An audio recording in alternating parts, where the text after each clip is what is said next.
这是洪拳里的一种，名为铁线拳。当今这种拳法最为厉害的一人，就是人称广东石虎之首的铁锹三。巧手锻炼的坚硬如铁，似钢铁铸成，刚柔并济，一刚一柔，故名铁线拳。唯一能与之抗衡的是两把双枪，双枪通体为云铁打造而成，水火不侵，刀枪不入，锋利灵劲，脆利。那么这二者相遇，究竟谁能更胜一筹？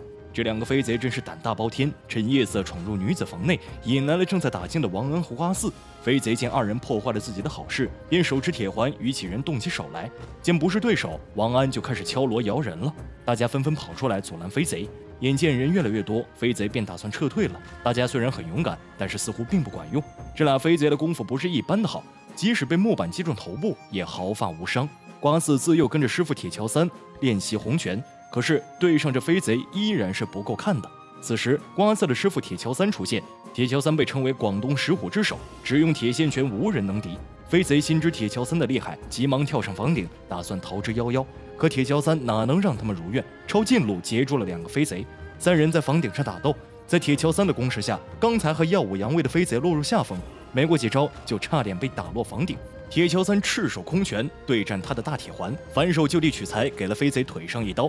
铁锹三一掌便将其中一人打死，另外一人趁此机会急忙飞身逃离。因此铁锹三在镇上的威名大涨，镇上的百姓因此特意送了一块惩恶除奸的牌匾给他。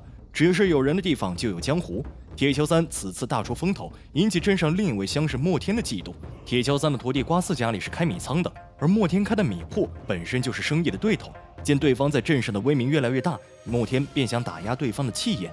正值元宵佳节，镇上正举办舞狮比赛，其实双方的人早就互相看不顺眼，就想在舞狮上一决高下，打压对方。双方在舞狮上你来我往，互不相让，最终还是瓜四技高一筹取得了胜利。获胜了的瓜四带着一众兄弟在酒楼庆祝，碰巧莫天米铺的人也在这家酒楼，双方积怨已久，直接就动起手来。虽然众人都不是武艺高强之辈，但也将酒楼的桌椅毁了个大半。最终一个叫荣峰的人阻止了这场战斗。此次战斗输赢未明，双方不欢而散。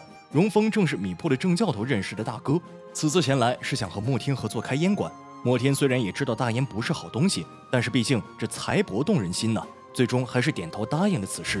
几个徒弟不敢让师傅知道打架的事，但铁锹三还是得知他们闹事的事情，先帮受伤了的徒弟医好了打架的伤，后罚瓜四与大牛二人跪在庙前反省，自己则去找一灯大师切磋武艺。一灯大师虽然目盲，但听力灵敏，听到铁锹三进来的脚步声，便已经明白是谁，一棍向铁锹三击去。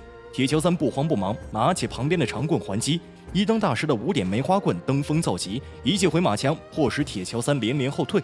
铁锹三每年新春都会来与他切磋，但今年铁锹三的武艺不如从前，便询问铁锹三是不是抽了鸦片。铁锹三推说只是逢场作戏玩玩而已。另一边，在庙前罚跪的瓜子和大牛碰到了前来烧香拜佛的小翠。面对要拜神的漂亮温柔的小翠姑娘，瓜四急忙赶着给大牛给她让了位置。瓜四早就看上了小翠姑娘，但是小翠姑娘却是莫天的妹妹，他只能默默喜欢。大牛却极力怂恿她。小翠的丫鬟十分看不上这个呆瓜，因此直接给了他一记猛虎一推。大牛要给兄弟报仇，反挨了一锤，正要以牙还牙拿锤给锤回来，被师傅发现，又挨了师傅的一锤。铁锹三道过歉后，便将二人带走了。铁锹三等人回家后，荣峰前来拜访，还带了黄金和大烟给他们二位。铁锹三以无功不受禄的理由拒绝了，一旁的卢老板则是收下了大烟，表示既然铁锹三不肯接受黄金，那自己就转送一半的大烟给铁锹三。荣峰听铁锹三吸食大烟时眼神微变，告诉二人自己要在镇上开一家烟馆。正所谓吃人嘴短拿人手软，铁锹三不知大烟的危害，没有拒绝。荣峰他们特意降低了鸦片的价钱，并将大烟美名其曰为福寿膏，号称吸食它的人能延寿，让那些不懂事的百姓前来吸食鸦片，等烟民吸食上瘾后，趁机再提高价钱。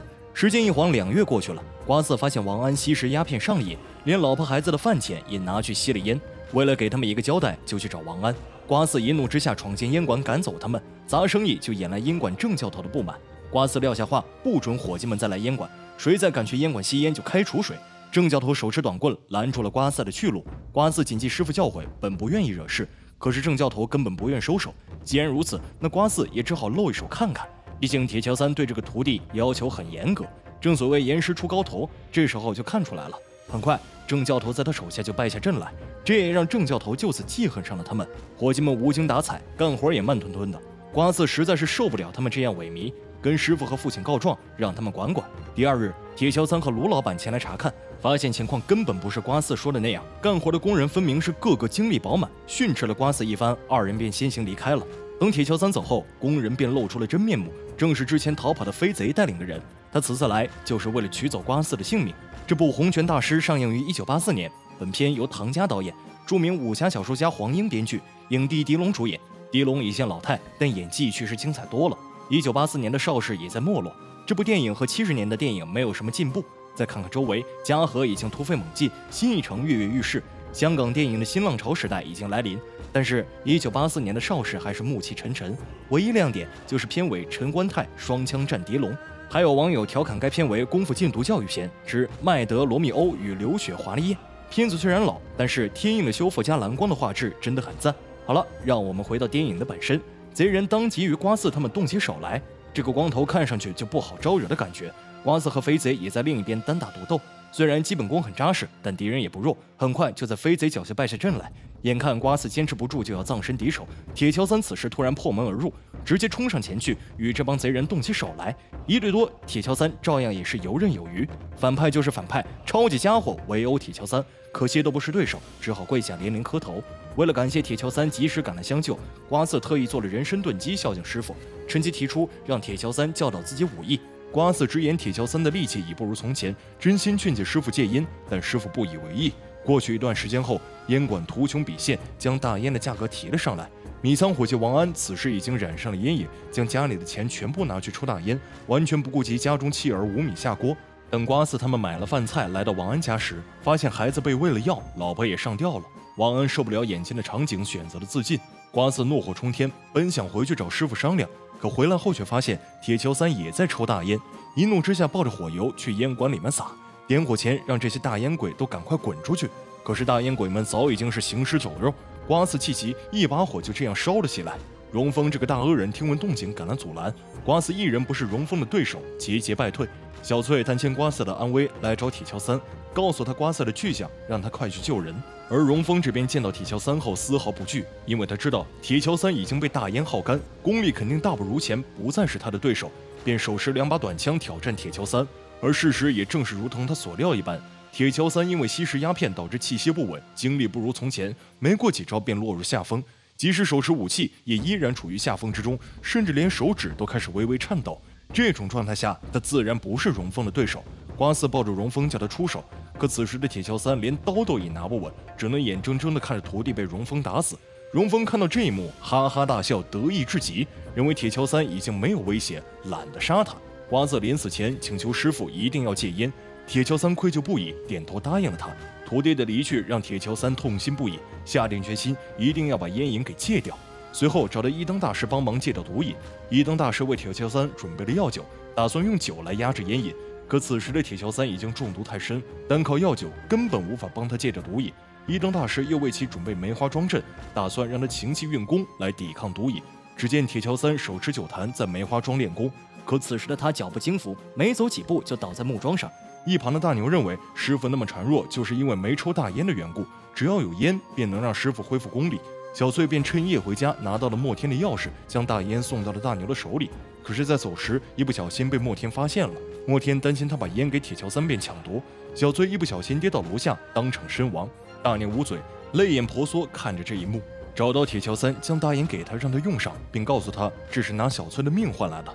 听到这个消息，他想起了瓜四的遗言，一怒之下，铁锹三将鸦片丢入火里，将自己关在一个单独的房间里戒毒，拼尽全力抵抗着烟瘾发作的痛苦。如此数月之后，他终于戒掉了烟瘾，并且勤奋练武，争取把武功练回来。在身体重回巅峰之后，便约战荣丰。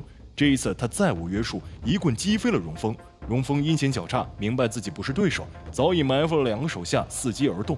铁锹三也不怵，拿着棍直接1个对3，可惜长棍对上他们的盾牌，有点无奈。交战之中，被荣丰一枪划伤了大腿。危急时刻，他将瓜四的牌匾绑在棍头，隔山打牛，将拿盾牌的2人给击毙。只剩荣丰一人，自然不是他的对手。最终，荣丰被铁锹三给一棍击毙，铁锹三终于为瓜四报了仇，小镇也恢复了以往的平静。铁锹三铁线寻，广东石虎之首，可惜被鸦片所害。唐家的武器还是不错的，主题是没问题，但是看起来挺没劲的。狄龙架子真好看，身手这样漂亮利落的男主角再不见了。火烧烟馆一场戏，麦德罗很抢眼呐，感觉麦德罗长相跟李治廷相似。好了，本期电影就到这里，我们下期不见不散。